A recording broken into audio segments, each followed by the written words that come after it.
The Avengers raid a warehouse in the Antarctic after Black Widow receives a tip from her sources that the Cabal was last seen in the area.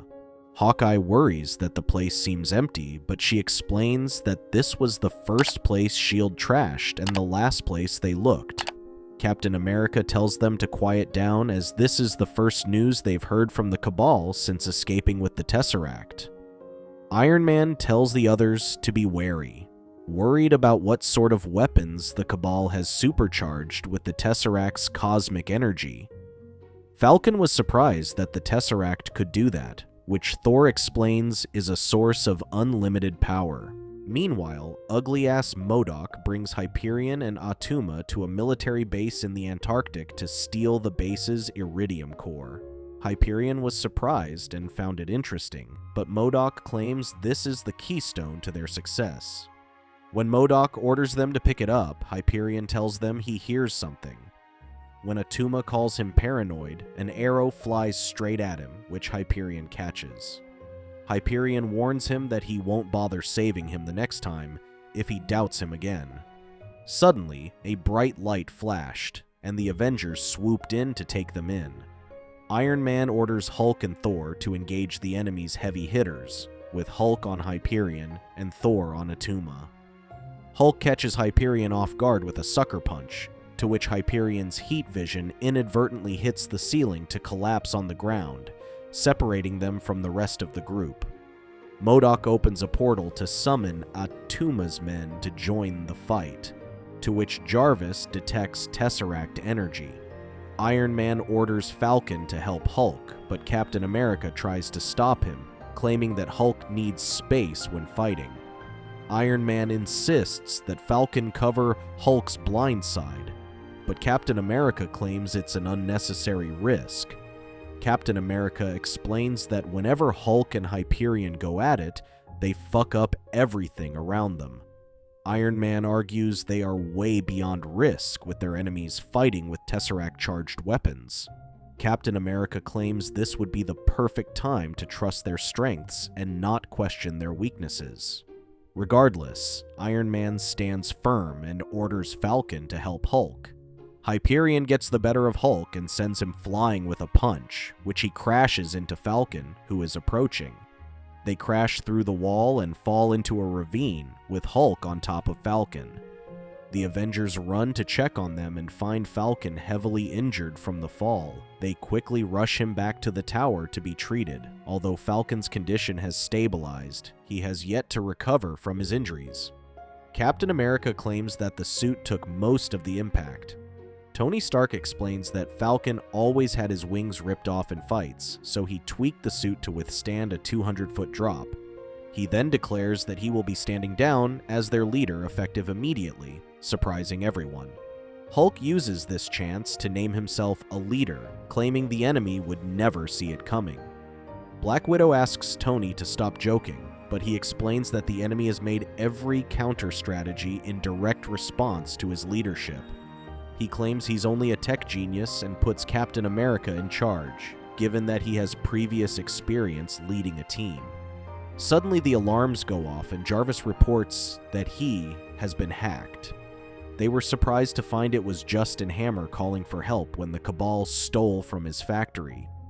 Captain America claims that MODOK and Hammer aren't his expertise, and tells Iron Man to suit up, but he tells him he will sit this fight out. Iron Man claims that his responsibility is to Sam and will stay by his side. Until then, he will be on comms to provide them support while trying to figure out why the Cabal is stealing Hammer's cutting-edge weaponry. The Avengers quickly arrive to stop MODOK and his men from raiding Hammer's warehouse. Captain America orders Thor to seal the exit, which he blocks by destroying the ceiling. He then tells Black Widow to disarm the AIM soldiers, shooting at them. MODOK's exosuit faces them head-on, but Hawkeye fires arrows at him. MODOK claims that his trick arrows won't work on a technopath, but Hawkeye mixes regular arrows that are effective against him in the attack. Everyone was surprised it all worked smoothly, with Captain America leading them for once. While interrogating him about where Red Skull is, MODOK activates his suit, to which Thor tells Captain America to stand back, detecting energy signs of the Tesseract. MODOK tells them to witness what a fraction of the Tesseract's power can do for a technopath. Hammer tells the Avengers to stop MODOK, who plans to mind meld his proto-weapons to build a giant robot. The robot quickly takes out Thor and Hulk, while the others are forced to hide when it starts shooting at them. Captain America asks Black Widow to get the shoulder turrets on the robot to fire on each other. She's surprised that he is giving her an important role, which she skillfully dodges and tricks the robot into self-destructing. With his robot destroyed, MODOK retreats to a portal, but not before telling them they're too late. Captain America reports back to Tony and informs him that they cannot find trace signatures of the Tesseract anywhere. He suspects that MODOK now has enough power to cover his tracks and claims that without Iron Man or Falcon, they are flying blind and unsure what to do next. Tony points them toward 30 miles due west of Winslow, Arizona. When asked how he traced him, Iron Man explained that he followed traces of technopathic static, which would only be unique to MODOK. Captain America wonders if he'll join them, but Tony claims he needs to keep running algorithms on Skull's possible plans while keeping watch on Sam. En route, they are suddenly under attack, to which they discover Red Skull has fired a fat-ass cannon at their ship, forcing it to crash. The Avengers manage to escape before the ship exploded. Captain America orders Hawkeye and Black Widow to destroy the Tesseract weapon, but when Cap drops them off, they are quickly surrounded by Atuma's Atlantean soldiers. Cap then asks Hulk and Thor to deal with Atuma and Hyperion, while he handles MODOK, Dracula, and his army. Although outnumbered, Captain America skillfully fended them off by himself. Atuma claims that it's about time they ended their lifelong rivalry, to which Hulk fires a powerful shockwave that blows the Atlantean soldiers away.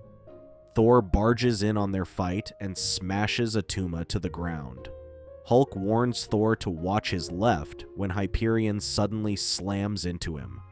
When Hyperion clears a path, Hawkeye and Black Widow run straight for the tower, but Skull pushes MODOK off the platform and orders him to stop them. Hawkeye and Black Widow dodge when MODOK fires missiles at them, hitting Atuma instead. Black Widow notices that the Cabal hates each other as much as they hate them. Hawkeye claims that Skull must be crazy if he thought the others would play nice once they divvy up countries. Meanwhile, Captain America reports to Tony that the Tesseract is live, attached to a cannon and pointed at the sky. He worries that the Cabal has an Earth-conquering weapon and claims he needs Iron Man now. Tony claims that he has already called S.H.I.E.L.D. for backup on potential target cities. Sam wakes up to Captain America asking for help before the transmission gets cut off. Tony stops him when Sam prepares to suit up, claiming he still needs to rest. He asks him to sit this out, but Sam insists, claiming their friends need them. When Tony realizes he can't convince him to stand down, he gives Sam his early Christmas present, a new suit tweaked with new features and weaponry.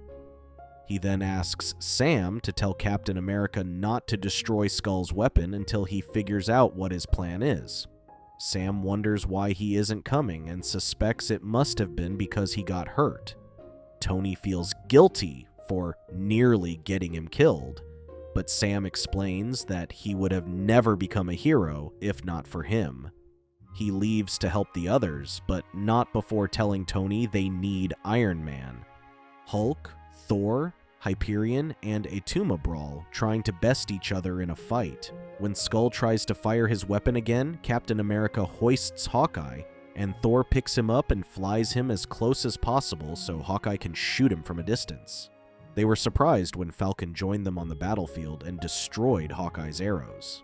Hawkeye asks why he interfered, but Falcon claims that Iron Man told him not to destroy Skull's machine. While arguing, Skull used this time to activate the Tesseract to open portals to 4 different worlds. Captain America realizes that this invasion force wasn't intended for Earth. Skull reveals his grand master plan for the Cabal, divvying up 4 different worlds for each one to conquer. He wonders why they bother fighting over scraps when they can conquer other worlds.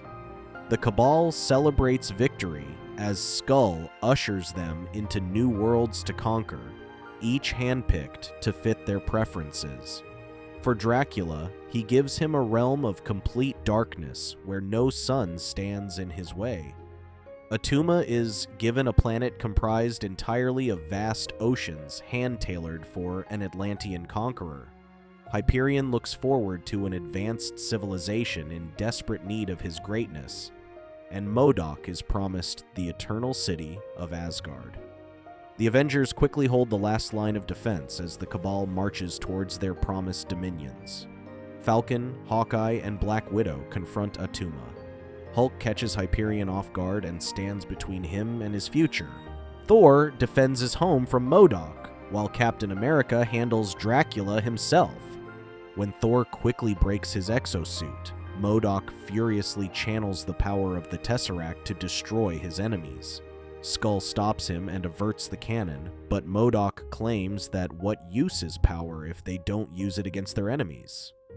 Iron Man stops playing and finally uses all his power, bringing all his armored suits and revealing Skull's plan to everyone. Skull was surprised to see Iron Man, who thought he'd never show up after what happened with Falcon. Iron Man explains that for a second there, he briefly doubted himself, but was saved when he had friends who still had faith in him. He then sends his armored suits to help the others fend off the Cabal from crossing over. Skull is confident that he and his Cabal will overthrow the entire universe, but Iron Man claims otherwise. Iron Man explains that the iridium core in his device only opens an enticing window to other worlds and nothing else. Skull shoots him down before he can say anything but discovers it is only an empty suit. That said, Iron Man claims that once the Cabal crosses over, the Tesseract will instantly destroy them, describing it as a trans-dimensional guillotine. He demonstrates it for everyone to see when he sends the Iron Man Armor Model 1 through a portal, where it instantly disintegrates. The Cabal were surprised that Skull would double-cross them, so he could be the sole conqueror of Earth. When the others call him a villain, Skull claims he is the greatest visionary this world has ever seen. Ugly-ass Skull claims that no matter how many armored suits Tony sends, Iron Man will never defeat him. Suddenly, Iron Man appears in his Mark L armor suit to sneak up from behind and push him off the platform. He then pins Skull against his weapon and fires a repulsor beam directly from his arc reactor, which causes a massive explosion. Surprised by what just happened, the others wondered what happened to Iron Man, but Captain America finds Tony under some rubble unscathed, although without his armor. Hawkeye asks them where Skull went when he suddenly emerges nearly dead from the explosion and declares that he is where he belongs. Skull then raises his hands to reveal that he possesses the Tesseract, which he then thrusts into his chest to transform him into an entirely different being. He then maniacally laughs as he flies into the sky, glowing in an ominous light, which Tony nicknames Cosmic Skull. Thank you for watching. Check out these other videos and make sure to subscribe and tap the bell to be notified about our latest videos. See you next time.